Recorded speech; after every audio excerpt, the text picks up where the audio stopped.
सुंदरवन जंगल में पिंकी नई नवेली दुल्हन की तरह सज धज कर बारात आने का इंतजार कर रहे थे। पिंकी, अपने घर जाकर तुम हम सब सहेलियों को भूल तो ना जाओगी।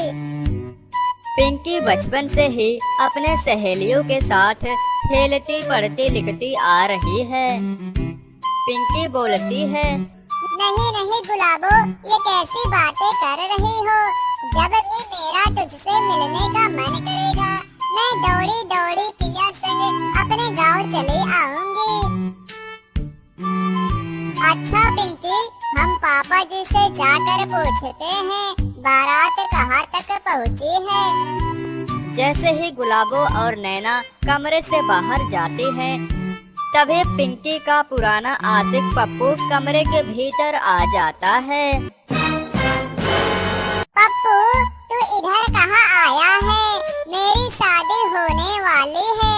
अगर तुम्हें मेरे साथ इस कमरे में किसी ने देख लिया तो क्या होगा? लोग तरह तरह के बातें बनाएंगे और मेरी शादी भी टूट जाएगी। पिंकी, मैं तुमसे बहुत प्यार करता हूँ। मुझे पढ़ाई लिखाई नहीं पसंद थी, पर मैं तुम्हें देखने के लिए स्कूल जाता था। तुम्हें टॉपर से पसंद थे। मैं दिन रात मेहनत करके टॉपर बना। प्लीज मुझसे शादी कर लो। नहीं, मैं तुमसे शादी नहीं कर सकती। अगर तू मेरी नहीं हुई पिंकी, तो मैं तुझे किसी और का भी नहीं होने दूंगा। पप्पू पिंकी को चाकू मारकर उसकी हत्या कर देता है और वहाँ से भाग जाता है। कुछ देर बाद गुलाबो और नैना कमरे में आती हैं। ये क्या हो गया? किसी ने पिंकी को चाकू मार दिया।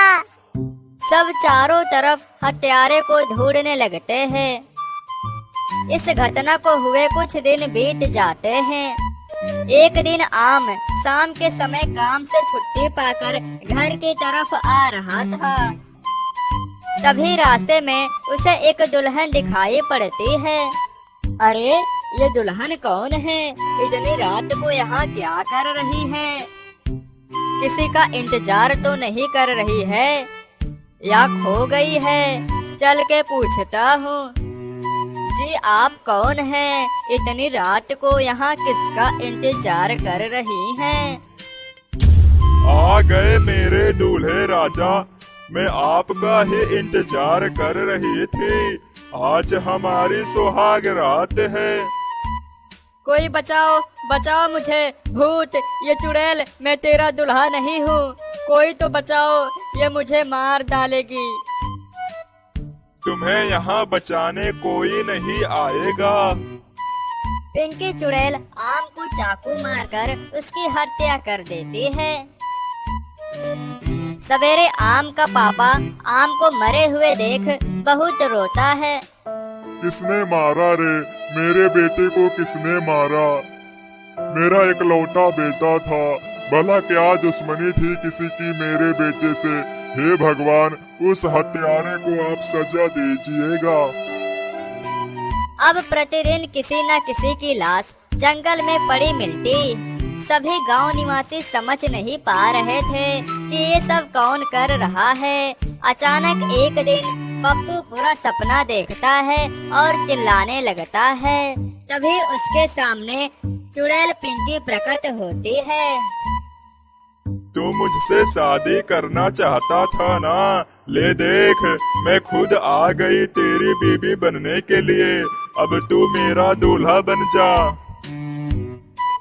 पिंकी पप्पू को मारकर मुक्ति प्राप्त कर लेती है और उस दिन के बाद गांव में किसी की भी हत्या नहीं होती। सभी बेफिक्र होकर रहने लगे।